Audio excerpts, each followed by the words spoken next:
What's going on, ladies, gents, and kids of all ages? It is Eric coming back at you once again from the Nerd Cave. Today we have another very exciting deck list for you. Super excited to talk about this one. Another list that I was able to bring to a 4-0 undefeated run at my league this week. I went 2-1 every round, which was interesting. Every game where I didn't go first, I ended up losing, but I will say the draw that I had on those games was generally not good, and my opponent's draws were generally very good when they were going first, so I think that really tipped the scales against me in those matchups. Also, this was my first time playing this particular deck list, so I'm still kind of getting used to it.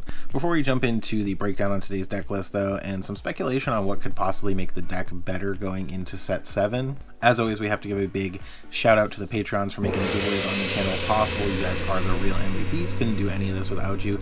We do have some Patreon exclusive announcements coming very soon, as well as announcements that'll be coming here eventually. We've got another giveaway coming pretty soon, so if you want to help us push to 3,000 subscribers, there is going to be another giveaway when we hit that, so please slap that subscribe button if you haven't already and you're enjoying the content. But without any further ado, let's go ahead and talk about DKP Ruby Sapphire. So the first card in the list is going to be for Develop Your Brain, a 1-cost inkable action. Lets you look at the top 2 cards of your deck, put one of them into your hand and one of them on the bottom of your deck, so effectively just kind of filtering you down further into the deck. What's really interesting about this card, particularly with Maui Shark in the mix now, is this card might as well say it does that plus gain 1 lore with a Maui Shark on the board.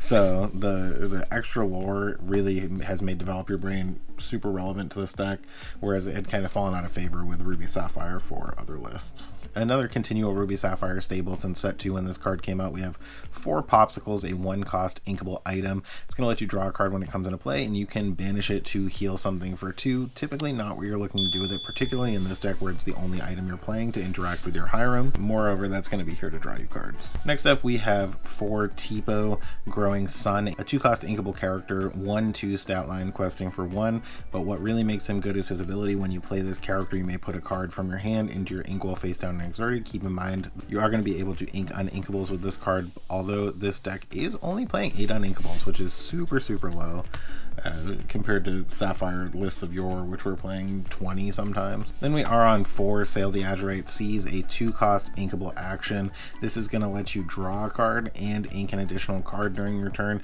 Keep in mind with this card, the card you're inking does have to be inkable. I really highly encourage you to have an inkable card in your hand already to be able to ink with this. Have something in mind as a target before you're playing it, because you're not guaranteed to draw into an inkable, and even if you are, you're not guaranteed to draw into an inkable that you want to ink.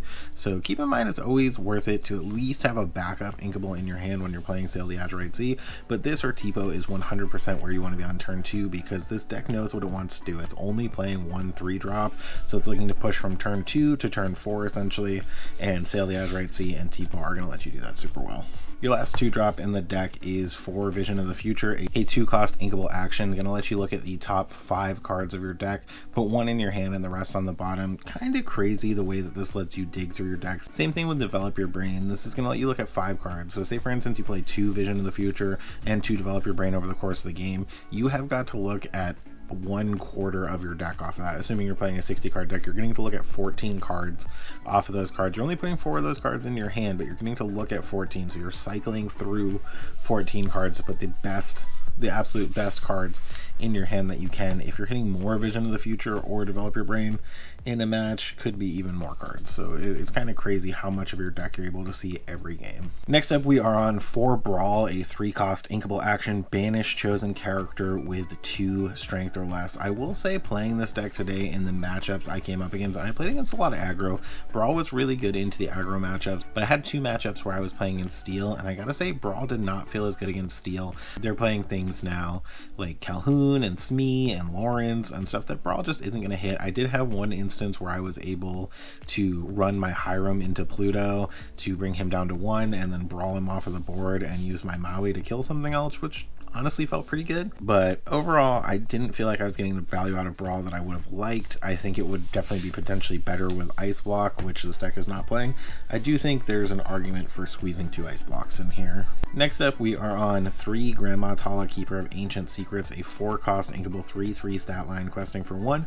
And when you play this character, look at the top 2 cards of your deck. You may put 1 into your hand, put the rest on the bottom of your deck in any order. So Grandma Tala, fantastic. Just going to let you continue to cycle out new cards out of your deck and ship the cards that you don't want to draw. She's also going to be a great option to sing some of our songs. Next up, another 3-of, the only 2 3-ofs in this deck actually, are Grandma Tala and Hiram Flaversham, a 4-cost inkable 1/6 stat line questing for 1. When he comes down and when he quests, you're going to be able to banish an item to draw 2, which is still just absolutely fantastic. There was a point where they thought that this card was going to get nerfed. Never came to be, but it did seem like that was the way that it was headed.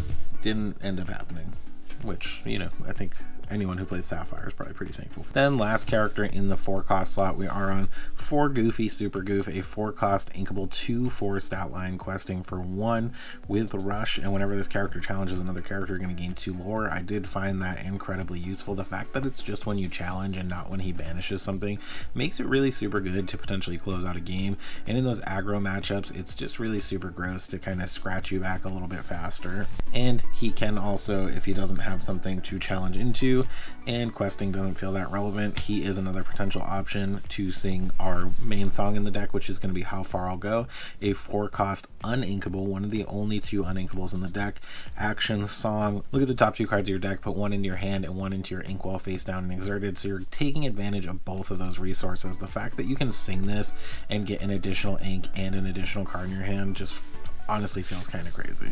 Then last up in the 4-cost slot, we are on 4 McDuck Manors, a 4-cost inkable location, gaining you 2 lore at the beginning of each of your turns.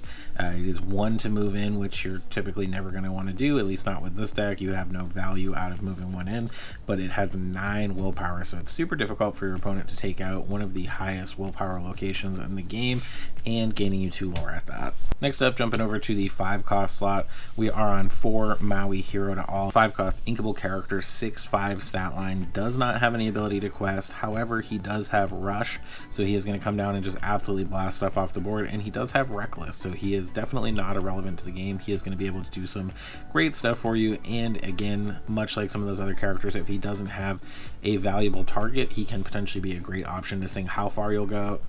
He can potentially be a great option to sing How Far I'll Go, Let It Go, or group sing Pirate's Life. Next up, we have 2 Let It Go's, a 5-cost inkable action song. Put chosen character into their player's inkwell face down and exerted. Plain and simple. So all of those big threats your opponent's potentially going to develop later in the game, Let It Go is going to be your primary answer for those. Deals with a Cinderella real nicely.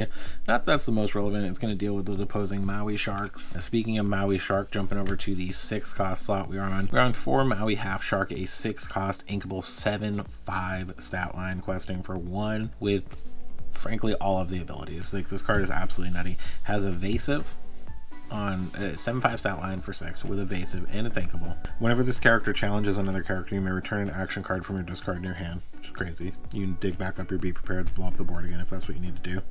And whenever you play an action, gain 1 lore. Absolutely crazy. It's particularly crazy in combination with the next card we're going to talk about, which is going to be 4 Pirate's Life, a 6-cost inkable action song. Sing together 6, so you can use multiple characters, equaling a total ink cost of 6 to sing this card together, and each opponent loses 2 lore, you gain 2 lore, which is frankly bonkers, particularly if you have a half shark or 2 on the board. They are going to be able to sing this. They cost 6, this costs 6, so you get 2 half shark down, you sing one of these, your opponent loses 2, you gain 4 because you gain the 2 from Pirate's Life, you gain 1 from each of the half sharks for playing an action, then you blow up the board with Be Prepared, develop a bunch of McDuck Manors, and just absolutely run the game. Speaking of Be Prepared, the last card in the 7-cost slot is going to be 4 Be Prepared, a 7-cost inkable action song. No ability to sing together on this one, so we don't have any 7-cost characters to sing it, so you're never going to be singing this. You're always going to be looking at playing it outright, but if you can get plenty of ink in the later game, that's really not going to matter, and you're just going to straight up banish all characters. You know it, you love it, the Wrath of God of Lorcana. Be Prepared, one of the best cards in the game still to this day. Great way to just hard reset the board early in the game. You can ink ramp going into those early turns, and as soon as turn 5 you can be in a position where you're ready to be prepared, and if you can do that into an aggro deck, especially one that's developing into the board very aggressively to try to win the game before you can do anything about it, Be Prepared is going to just absolutely stop them in their tracks, and then you can start hitting them with things like Pirate's Life to drain that lore back down, and chances are they're not going to be able to scratch back up and be able to win. So that is the breakdown on the DKP list. I think there's definitely some things we could see come around and make this deck even more interesting in the future. I think the new Belle 3/3 for, I think she normally costs 4, or maybe she's a 3/3 for 3, inkable character, and you may banish You have the option to banish an item instead of paying your ink cost to be able to play for free. We have the new Scrooge McDuck that's going to be coming out, where you can tap items, where you can exert 4 of your items to play him for free, and I think he's like a 4/4 stat line. For 4 normally, he only quests for 1, so I mean it's a little bit less aggressive on the questing front, but he can sing songs for you, so if you go hard into the items in the first couple turns, get him out and then start using him to sing How Far I'll Go, could potentially be really good. So I think there's going to be some interesting new play lines coming about with this deck list. Heard a lot of people talk about Sapphire Coil. Sapphire Coil is going to be able to give things minus strength every time you ink something, which could create a new pocket for Sisu to exist without having to play something like Ice Block.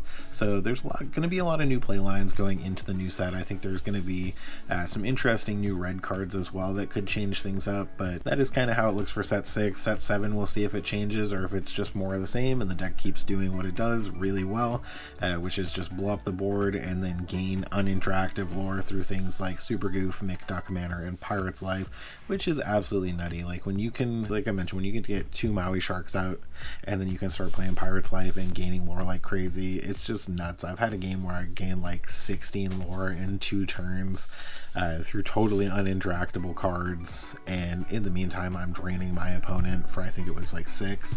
So it's absolutely nuts.